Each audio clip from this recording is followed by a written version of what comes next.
Welcome to Navigating Life with Vision Loss, an Aftersight original podcast.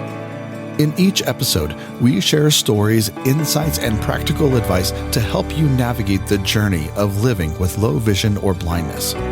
Together, we'll embrace each step with courage, grace, and hope.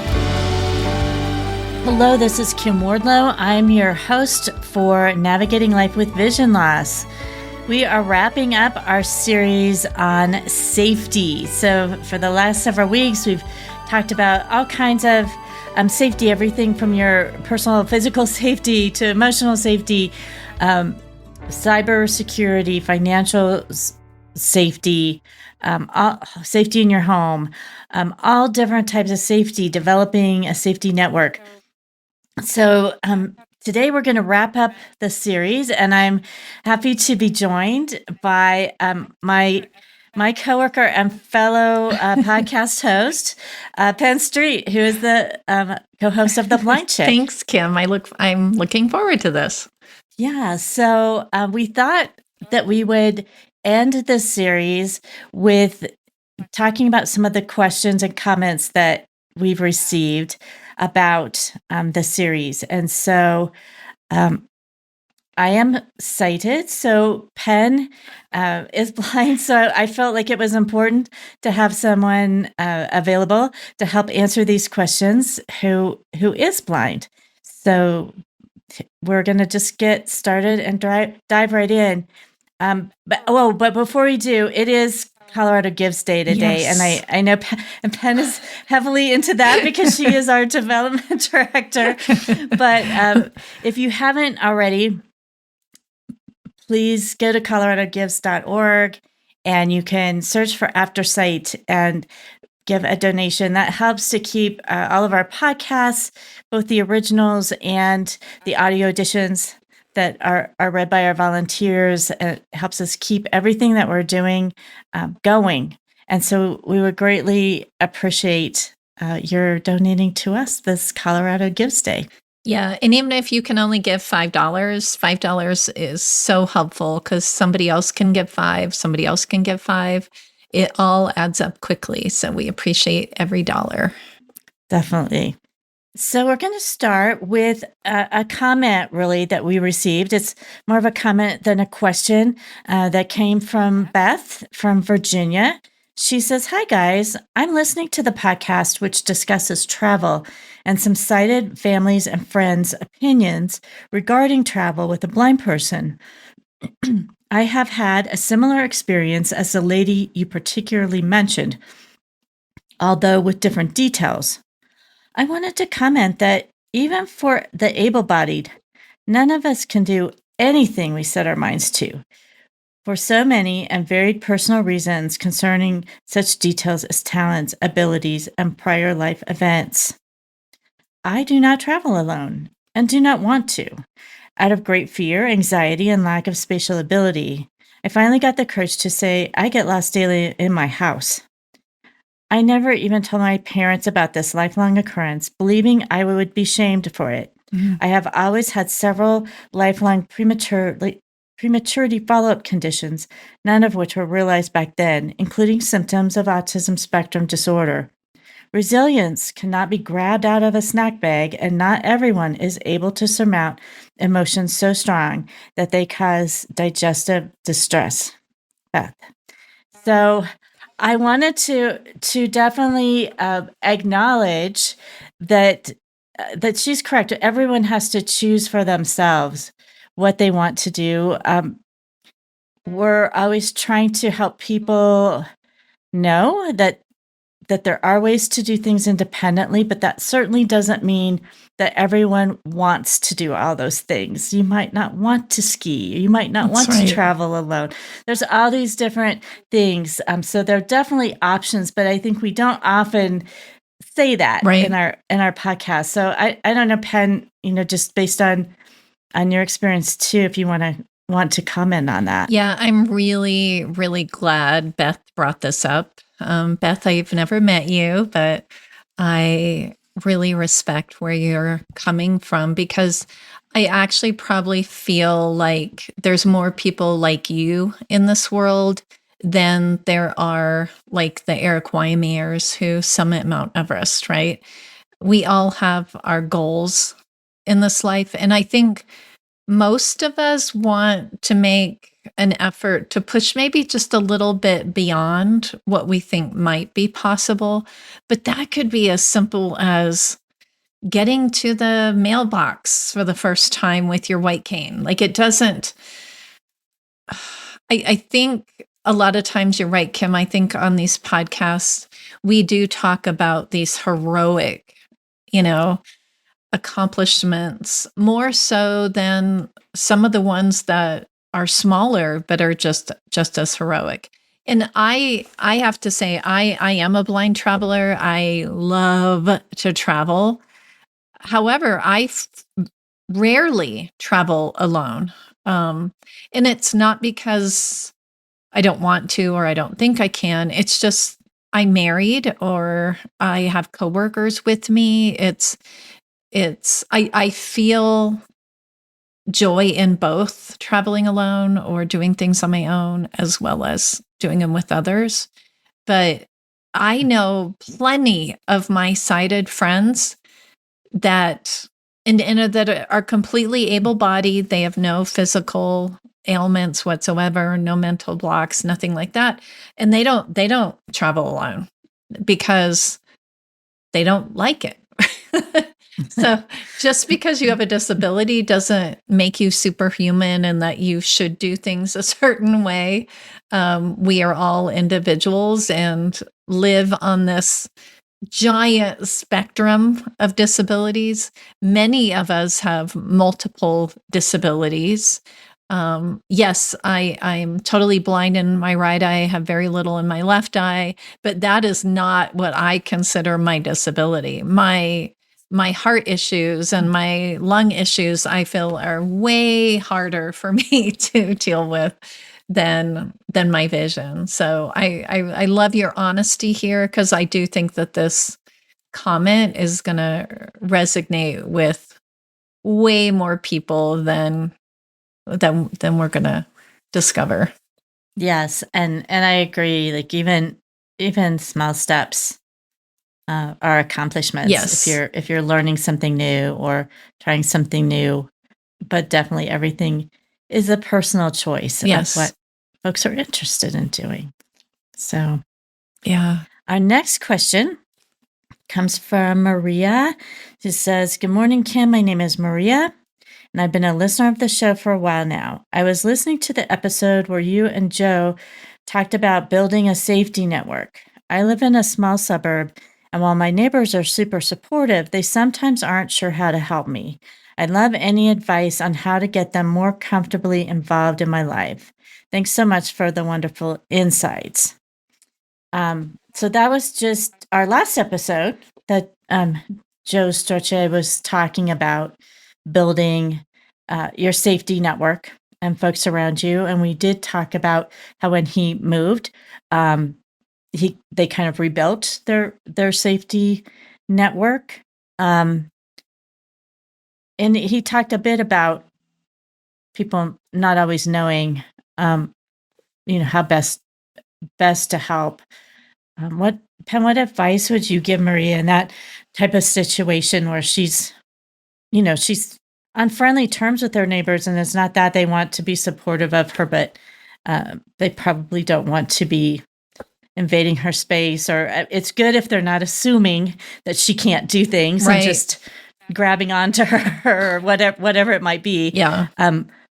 But do you have advice on how she might be able to interact with her neighbors so that they can better understand where they might be helpful and where she, feels good about? And it's a great question, Maria. Thanks for bringing this up. I think that sometimes it's hard for us to know ourselves what kind of help we might need, but I do think that it's important to stay connected with your neighbors and your friends and family as well. And one of the ways, like I know when I moved into the neighborhood that we live in right now, the woman across the street, which I've never had this happen ever, is we're moving in and she brings us over like this basket and it had all these goodies in it that she had baked. And it came like in a container, like, and it was beautiful. Like it was a really nice container. And I wasn't sure what I was like. I didn't think that the container was a gift. And so what I did is then I baked some goodies and I put it back in the container and I took it back over to her. And we instantly were friends ever since. And she likes to bake. I like to bake. But I think it's good to have social interaction with your neighbors. So one, they can see your abilities, like shine for them, right? But just I think that it's important to stay in front of them on whatever level that is. And I think it's okay to ask them, like, hey, I have this thing coming up. Would you be willing to drive me and I'll give you some gas money? Or hey, I was working in my garden and I realized I have too many tomatoes. Would you like some? So it really, I think our safety net is really being a good neighbor and being a two-way street. We have a neighbor in the back of us who he had actually had a heart attack a couple of years ago. And we didn't even know. We just noticed he really wasn't out and about like he normally was. And I mean, a couple months went by and we finally did see him again and he was with his son. And we said, oh, we've noticed you haven't been. And he goes, oh, I had a massive heart attack. And I was like, oh my gosh, you should have said something. Like, and he goes, oh, I didn't want to burden you. But to be good neighbors and have that strong network, it goes both ways. So it's Maria, you saying, hey, if you guys ever need anything, let me know. If you're going out of town and you need me to water your plants or feed your cat or whatever, let me know. Because then you're showing up for them as well as, and then, because if you're showing up for them, they're more likely to show up for you. Hopefully that's helpful. But I do think we need to know what we need from our neighbors and before we can ask for it. So I think maybe sitting down and doing a little inventory, but then also do an inventory on what do I have that I can put forth out to my neighbors as well. So yeah, and I agree. I think it really helps if you get to know your neighbors a bit. You may have different interests and may not hang out all the time, but if you do have similar interests, that can be something to get to know each other, a way to get to know each other. But even if not, just getting to know folks a little bit, like well enough to feel comfortable to ask them or say, oh, I'm going to be out of town.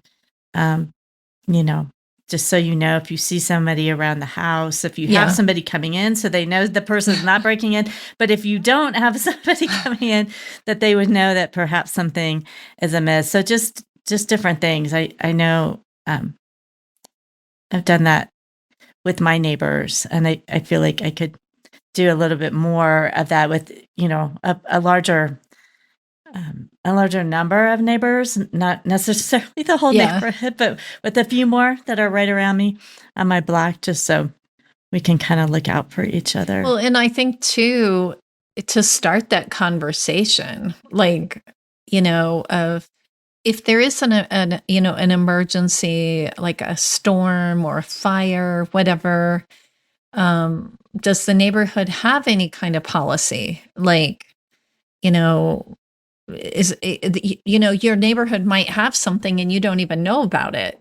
Or maybe you could take the initiative and maybe start one. Like, hey, there are a lot of natural disasters happening now. How can we make sure that we're all checking in on each other and supporting each other? So, Yeah, it did open up our opportunities for you to take the initiative too. Yeah. Our next question is from David. He says, "Hi, I'm David, and I've been enjoying the show for quite some time now. I was listening to your episode on personal safety in public spaces, and it kind of got to me. I travel a lot with my cane and would love to hear more about any tech tools or tips that could help me feel safer on the road. Any advice would be helpful." So I'm thinking maybe navigation types of tools. Yeah. I mean, I think to me, the number one thing when it comes to safety in your space is you feeling safe in that space. So whatever it takes to do that. It's called Live Read, LAVEREAD. And to me, it's a phenomenal, it's a free app, and it's the camera on it is really amazing. If some of you know Seeing AI, it's similar to Seeing AI, but to me it's faster. So I can hold it up, and if there's any kind of signage anywhere near me, it'll read it. It'll even read it from a car going down down the highway. And I like to know, like, what is around me, and sighted people have all these visual cues to know where they are. They know where the exits are. They maybe know where the counter is, that kind of thing. And I think getting yourself familiar with your surroundings and using those tools. I know the Meta glasses are really, the smart glasses are really popular. Right. Not everybody can afford those, and but I know those give you a ton of feedback. But also, I just think it's so important to pay attention to your gut. If your gut is saying something is off here, figure out what is off. Is it off because you literally don't have a clue where you are? And then as soon as you kind of orientate yourself, maybe that feeling will go away. Are you hearing things? Are you smelling things? Are you, what doesn't feel good to you? And then that way you can hone in on, somebody's having an argument over there, and that it's getting tense. So what can you do? Do you have the option of leaving that place altogether? Or, with some of your other tools, could you find the front desk or some type of security? Because I've done that. I have found security guards, like even in malls and in public spaces. And I'm hearing this kind of heated conversation down there, or I hear sirens over there. Is that something that I need to stay away from? Or is it contained? It's okay to ask people who are around us, depending on the situation. But yeah, just really realize what is your situation you're in, and definitely do the gut check. I don't think we pay enough attention to that, and use your tools.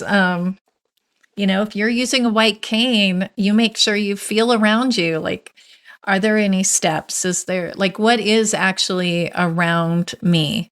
And hopefully that helps. Or I know with me, I'm a guide dog user.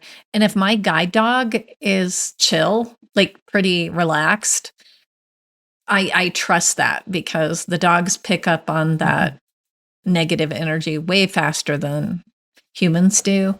And so just paying attention. I don't know if that. Yeah, that's true. Because Beethoven, your dog, if he's agitated, you're going to know something. Yeah. Now, you may not know if it's something that's dangerous or if it's just a squirrel, but you might have to do a little bit more investigation, but at least you would know there's something that's catching his attention away from his work, that he's used to knowing that he's working and focusing on that. Yeah. And I think too, we have to follow some of those just good safety rules, like don't go down, even though you may not be able to see it's a dark alley, but don't go down dark alleys. Go walk clear around the block, right?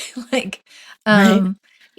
like you need to make good choices. And if you're going into an unfamiliar situation, call ahead. You can always call your local police, and they'll tell you like, oh, you're going over here. Well, that's a great neighborhood. These are areas that you would be, you'd be okay in. Stay away from these areas. That's what they're there for. That you can always call your local police station. That's good to get advice. I don't feedback. think anyone has mentioned that Yeah. on the program. Even if you're moving into a new place, you can call the local police station in that neighborhood, and they have to give you all the statistics. I remember once I was going to go to school in Denver, and I was going to rent this little apartment. It was really, really inexpensive. Now I know why. I knew why. And I did that. I called and they were like, oh, we do have a police report that came in last week. Somebody was stabbed literally outside the door of the apartment I was going to move into. And so, yes, sometimes you might like, what are the odds I'm going to get stabbed? Somebody else was just stabbed there. But it did give me more information because that information is public knowledge. However, you might not be able to access it because a lot of websites and things are not accessible, but you can just pick up the phone and call them and they'll tell you. Yeah. Okay. The next question is about online safety. Our listener says, I'm Jessica, and I've recently started following your shows. I was listening to the episode about online safety, and it got me thinking about my own situation. As someone a bit older, I sometimes get worried about recognizing scams that target people with vision loss. I'd love any extra pointers you might have. Your show has been such a great resource for me. Jessica. So thank you, Jessica. I'm glad it's been a resource for you.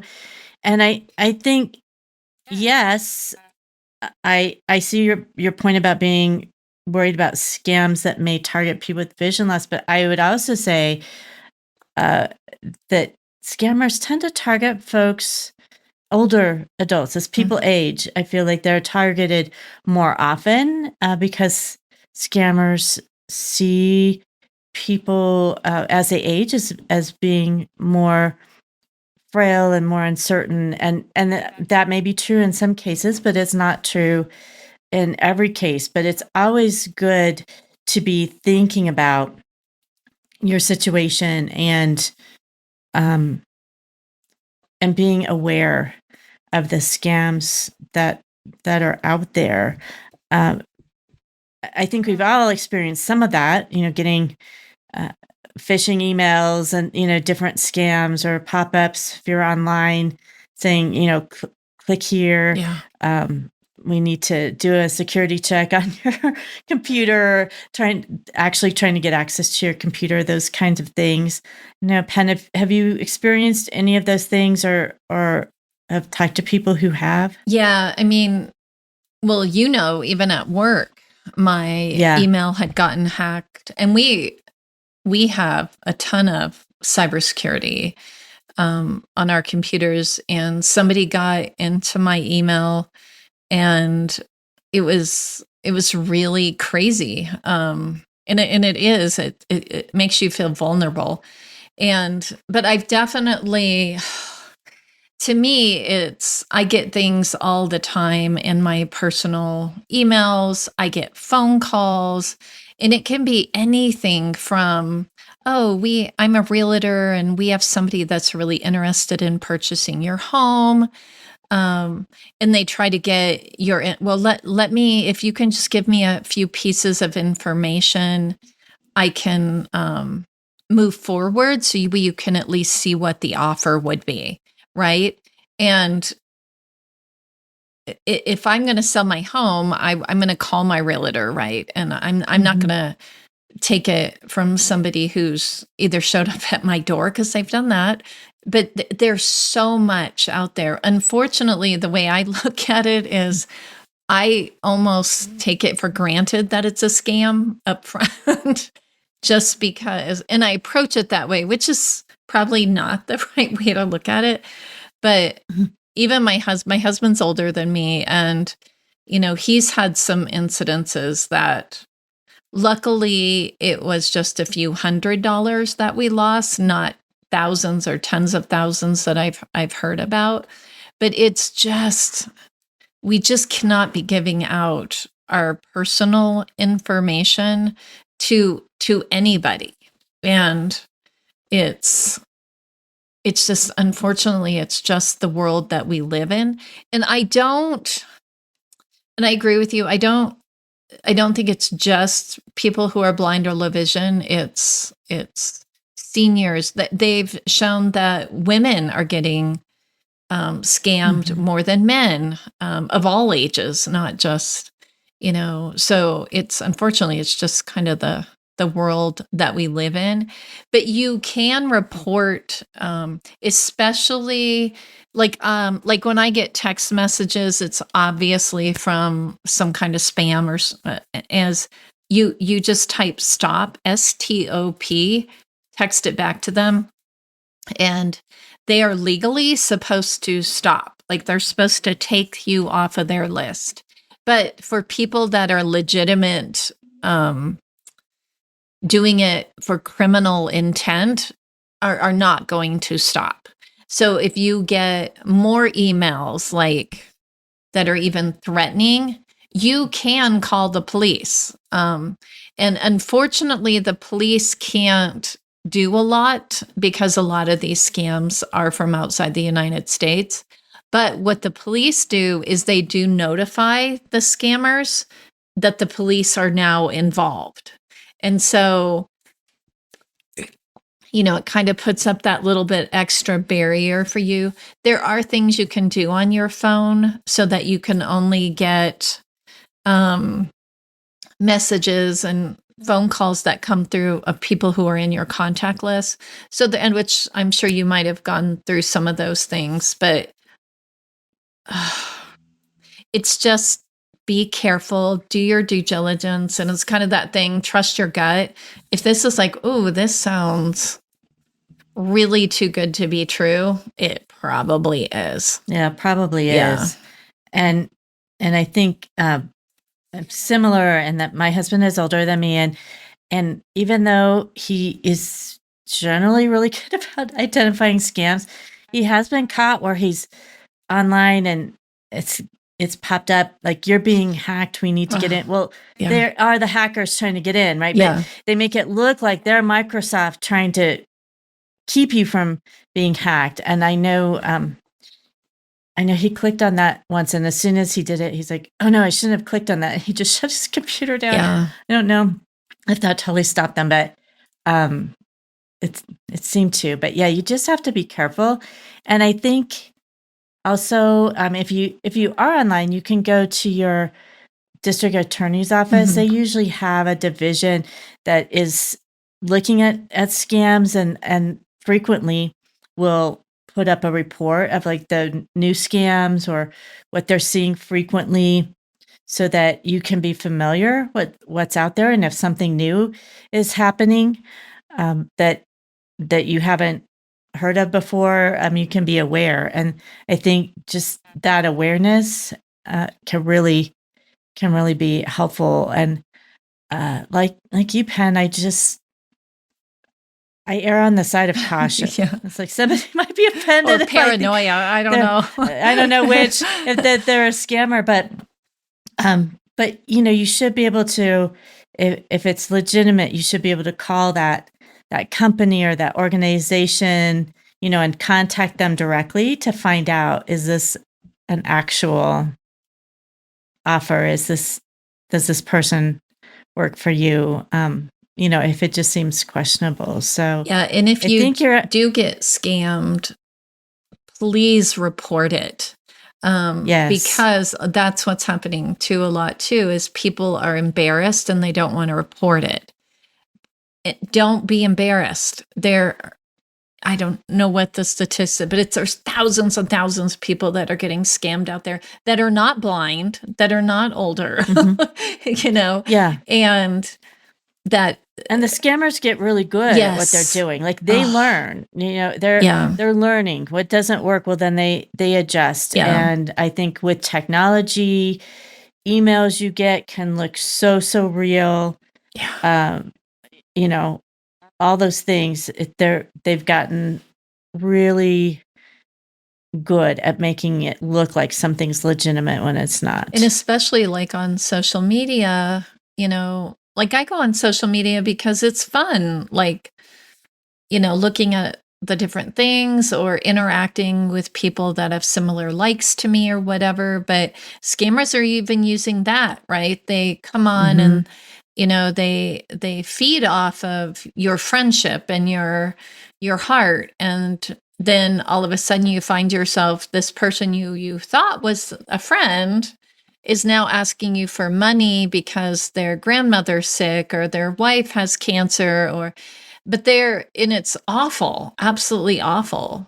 But they continue to get away with it because people don't report it because they're embarrassed. But you're not going to be the first one, and you're definitely not going to be the last one. But if more people report it, then they can start seeing patterns and at least put out, notices to the general public that, hey, this scam is going on and this is how they're doing it, and beware.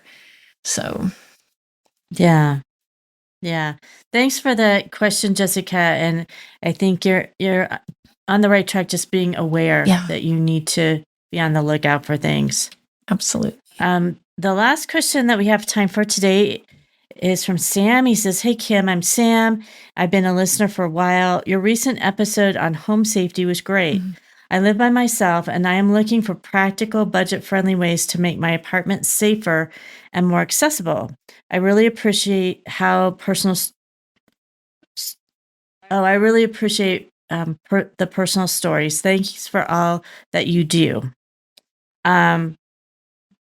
Cheers, Sam. So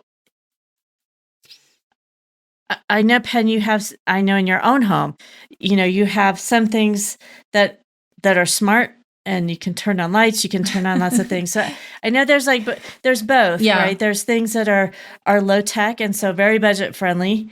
And then there's other things that may have somewhat more cost, but aren't necessarily, super high budget items, but can make life just a little bit more easy, or home management a little bit more easy. Yeah, I know this is, and it's actually something that my husband and I have been talking about recently, is the entrance to our home. We live in a house that was built in 1899, and I feel like the doors are the doors that were on there from 1899. And I don't feel like it's like we have the old, they're not like the old, I don't know what those kind of keys were called, but it's a modern lock. But I feel like it's not super blind friendly.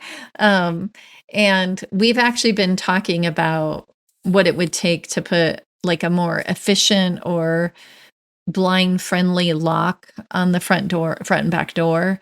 But so that's something you can definitely look into, because I have friends that are totally blind. They really prefer the key, like the little keypad to get in and out of the door. And supposedly they're, I was going to ask you, what does a blind friendly entry or key look like? More tactile. So being able to put in a code.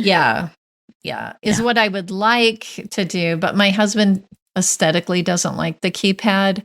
But our door, it's like the lock is like flat, so it's like hard to figure out where to put the key in. And it's like, if I was being about to be murdered, I would definitely get murdered before I could before you could get inside. But then also like things like we have motion sensor lights on the front and back lights. And they don't do me a lot of good, but we've been told, like, if a lighted area is less likely to get invaded than a dark area. And so on the front and back doors, we have motion sensor lights. So, and again, those aren't super expensive, but we also have low stuff like, they're just Christmas bells on a little ribbon, and I have them on the front door and the back door. And it's just so if somebody comes in or out, I can hear those bells.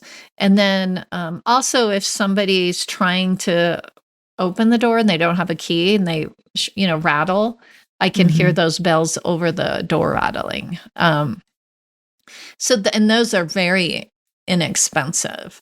But I am all about the smart lights because, again, it's like they and my husband is sighted, so he appreciates it. But like when I get up and, as soon as I get up in the morning, I can just say, I tell my smart speaker to turn on all the lights, or in the evening, I can say, turn on the back porch light. It's like just, for safety reasons. It's just that really, really helps. And then I do have some residual lights. Residual vision. And so really bright lights really help me. And again, with those smart lights, I can, depending on what I'm doing, I can say, turn it to bright white or to turn it down low. Like it totally depends on, But yeah, I know some people have much smarter, like I don't have a smart thermostat or anything like that, but it is very tactile. So I can, do things like that within the house. And then also, to me, the biggest safety thing in my house is having no mess, like no, like I don't trip over anything. Yeah, I do not allow like clutter in the walkways. In my house, I want to be able to walk from point A to point B in my house and know I'm not going to trip over a box that got left out or something. So that's a big something deal. That was moved and you didn't know it. Yeah, absolutely.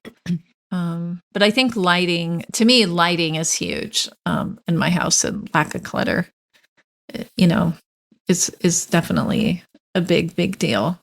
Yeah. And I think that's a good tip for anybody, just safety-wise, to be able to have clear pathways and not have cords. With all of our tech, we have lots of cords often. Yeah. Even with Bluetooth, like you still have chargers and things that have cords. So you can't get away from them. So just thinking about all those things, but especially if you're not able to see something that's in your path, would be helpful.